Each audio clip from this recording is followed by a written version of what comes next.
నా షెడ్ కొంచెం సినిఫేగా కుట్టియానా? ఎంత పడబోతాను నా కొడుకుండా వచ్చి చెడ్డల పక్కలే పడేవా ఇందాక ఏ ముందు తిన కుట్టనేక నువ్వే చెప్పు. ఏ అన్నా ఎట్టోలాగా కుట్టియాలని నీకు ఫున్ నమ్ముంటది. ఓ సర్లే, ఇన్ని బక్కలు కుట్టాలంటే 50 రూపాయలు అయితే వచ్చున్నాను ఫస్ట్ చెప్తున్నాను. ఏ సర్లేనా ఇస్తలే కుట్టు, ఎప్పుడు రావాలో తీసుకోనికా. సర్లే, సాయంత్రం రాప అంతలోపు కుట్టి పెడతా గాని. 1 hour later. అన్నా ఇందాక నీకు షెడ్ ఇచ్చిపోతే కదా, దాని 200 లోటు పెట్టి మర్చిపోయినా. ఇందేం కొంచెం చూసి చొప్పనా. 200 నోట, ఒక నిమిషం చూస్తా ఉండు.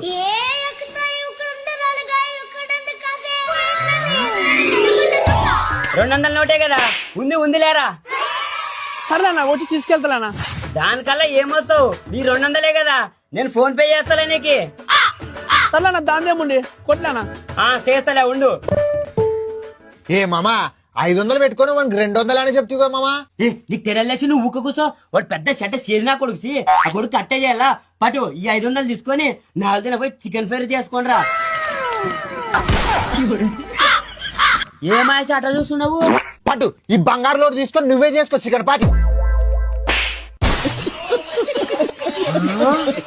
అంటే ఇప్పుడు నా 200 బొక్కేనా? నువ్వు అట్టడు కొడుకు. అవు నీ కాడ ఇంకోటి పని చేయడానికి వస్తున్నావు, వాడెక్కడదా. నీకు ఈ విషయం తెలియదు కదా, ఈ మధ్యన వాళ్ళ ఆయన